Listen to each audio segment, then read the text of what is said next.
There are moments in history when something small reveals something enormous. This is one of them. The United States is openly discussing how to acquire Greenland, not quietly, not hypothetically, but publicly with a range of options on the table, including the use of military force. Let that sink in. Greenland is not an enemy state. It is a semi-autonomous territory of Denmark, a NATO ally, and yet it is now described by the White House as a national security priority. When the world's most powerful democracy begins to talk this way, the story is no longer about ice, minerals, or geography. It becomes a story about how power behaves when it feels unconstrained. If you believe alliances matter, if you believe borders still mean something, stay with me, share this analysis. Because to understand why Greenland is suddenly at the center of global tension, we must first confront a deeper question: what has changed in America's understanding of power itself? Underneath the headlines, this debate is being framed in deceptively simple terms. The United States says it needs Greenland. Not wants, needs. For national security, that word need matters, because it transforms a diplomatic question into a strategic imperative. And once something is labeled a security necessity, the range of acceptable actions expands dramatically. Officially, we are told this is about Arctic security, about strategic positioning, about staying ahead of rivals as ice melts and new routes emerge. The language is technical, almost managerial, but listen carefully and you hear something else. A shift from persuasion to pressure, from partnership to leverage. European allies respond by invoking sovereignty, territorial integrity, the UN Charter. Greenland's leaders ask for respectful dialogue. Ordinary Greenlanders speak of fear. So the real issue is not whether Greenland is important. It clearly is. The real issue is who gets to decide its future and by what rules. To answer that, we need to step back into history, into precedent, into the long cycles that shape how great powers act. And that's where the story truly begins. To understand how we arrived here, we have to look beyond this moment and into the logic that has guided great powers for centuries. Greenland's strategic value is not new. What is new is the timing. As ice melts in the Arctic, geography changes, sea routes shorten, military access expands. What was once distant becomes central. For much of the post-Cold War era, power operated within rules. Borders were fixed. Alliances were sacred. Influence was exercised through institutions. But that system depended on one fragile assumption: that the strongest actors would restrain themselves. History tells us what happens when that restraint weakens. Security arguments begin to override legal ones, strategic locations are reframed as necessities, and smaller actors, even allies, find their autonomy tested by forces far larger than themselves. This is not conquest in the old imperial sense. It is something subtler, more modern, power expressed through pressure, inevitability, and the language of no alternatives. Greenland sits at the intersection of these forces, not because it changed, but because the world around it did. And when that shift becomes visible, it rarely stops at words. It moves toward action. The moment this debate crossed a line was not when officials spoke of buying Greenland.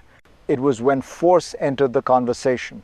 Quietly at first, then unmistakably, the White House confirmed that utilizing the US military is always an option, not a plan, not an intention, just an option.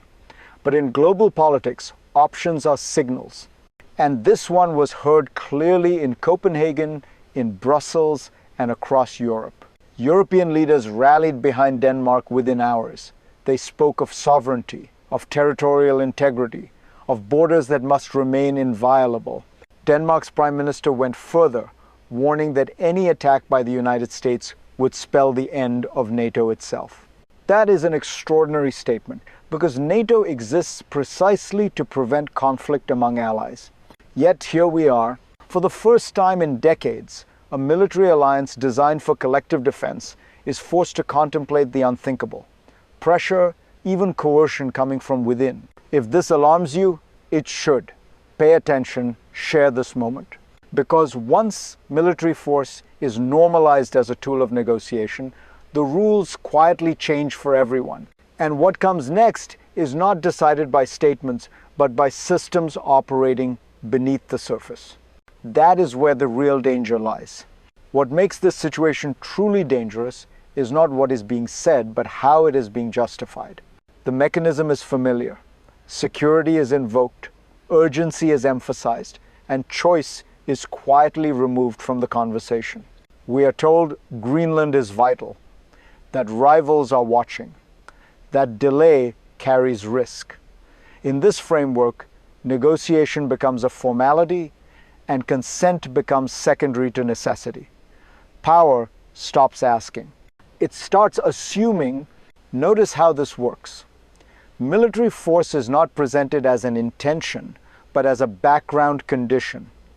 Always there, always implied.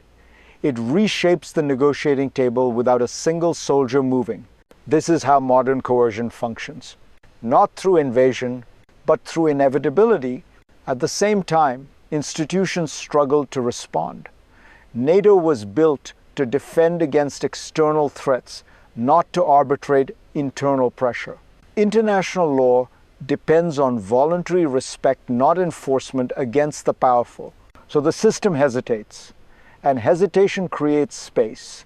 In that space, smaller actors are left with appeals to principle, while larger ones act on calculations of power. This is not a breakdown yet, but it is a warning signal. And warnings in global politics are often ignored until the next shock arrives, which is exactly where this story is headed. The second shock came not from words, but from context. As this debate unfolded, the world had just watched a dramatic display of American power elsewhere. Elite US forces intervening to seize a foreign leader and bring him to New York to face charges. Different country, different justification. But the message was unmistakable. When power demonstrates capability, its statements carry more weight. Almost immediately, symbolism followed. A map of Greenland appeared online, colored like the American flag. One word beneath it, soon. Soon is not a policy, but it is a threat dressed as confidence. Senior figures reinforced the tone. It was declared the formal position of the US government that Greenland should be part of the United States. When asked whether force could be ruled out, the answer was blunt. Nobody would fight the US over Greenland. That sentence matters because it reveals a calculation at the heart of this moment. Not legality, not consent, but cost. Who would stop it? Who could? This is how crises accelerate. Assumptions replace debate. Strength becomes proof, and the absence of resistance is mistaken for legitimacy. If this feels unsettling, it should, because once that logic takes hold, restraint no longer comes from law, only from fear of consequences. And consequences, as history shows, are rarely immediate. For people watching this from afar, it can feel abstract, strategic, almost theoretical. But if you live in Greenland, it is none of those things. Imagine hearing the leader of the world's most powerful country speak about your home as something to be acquired. Imagine watching officials debate your future without asking you. Imagine seeing maps, jokes, and confidence where your life, your land, your identity should be. Greenlanders have been clear. They already belong to themselves. Many want independence one day, but on their own terms. Opinion polls show overwhelming opposition to becoming part of the United States, and yet their voices are the quietest in this conversation. One young Inuit man described it as terrifying. Not metaphorically, literally terrifying. Fear that his leaders could be pressured. Fear that power might decide force is easier than consent. Fear that the rules meant to protect small societies no longer apply. If you believe democracy is more than a slogan, this is where it becomes real. Pay attention, share this story. Because when people are spoken about instead of spoken to, the damage is already underway. And what happens next will not stop at Greenland's shores. What is happening around Greenland is being watched far beyond the Arctic. For Europe, this is a stress test. If pressure can be applied to Denmark, a NATO ally, what does that say about the reliability of the alliance itself? European leaders responded by closing ranks, insisting that Arctic security must be pursued collectively, not unilaterally. The message was clear. Strength without unity is destabilizing. For the global system, the implications are even larger.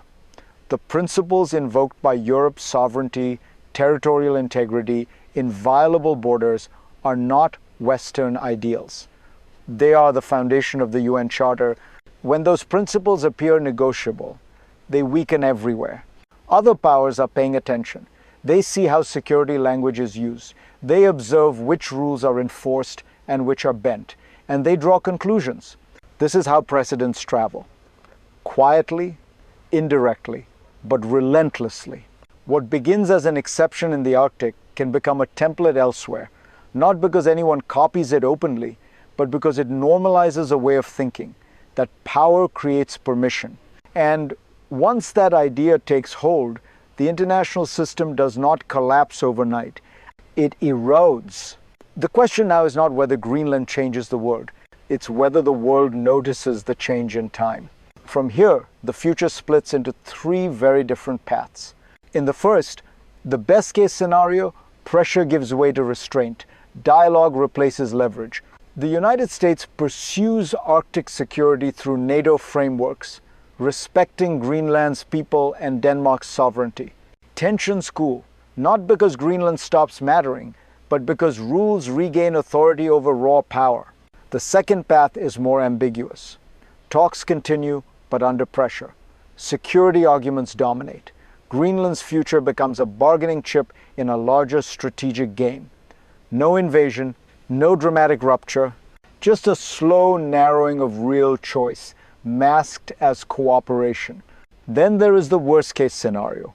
Force remains an option long enough to reshape behavior. Alliances fracture. Trust erodes. Other powers learn the lesson that rules bend when the powerful insist hard enough. Greenland becomes a symbol not of security, but of a world sliding back toward coercion. None of these outcomes is inevitable. They depend on decisions being made now, on whether leaders choose patience over dominance, on whether institutions still matter when tested. History rarely announces which path we are on. It reveals it only in retrospect. And that is what makes this moment so dangerous and so consequential. Because the future is not decided by what is said publicly. It is decided by what becomes acceptable. This is why Greenland matters. Not because of its size, not because of its ice, its minerals, or its location on a map, but because it forces us to confront a harder truth. Power always tests the rules when it believes the cost will be low. The question before us is not whether the United States can acquire Greenland. It is whether it should even be discussing force as a legitimate option. Because once that door is opened, it does not close easily for anyone. Allies begin to doubt. Smaller nations begin to fear. And the language of necessity replaces the language of consent. History shows us this clearly. When norms erode slowly, people barely notice. When they collapse, everyone pays the price. You don't have to live in Greenland to feel the consequences of this moment. You just have to live in a world where borders, alliances, and law still matter. If this analysis helped you see the story differently, share it. Follow this channel, stay engaged. Because the future of global order is not shaped by dramatic invasions alone. It is shaped by the conversations we accept and the ones we challenge. And this conversation is only beginning.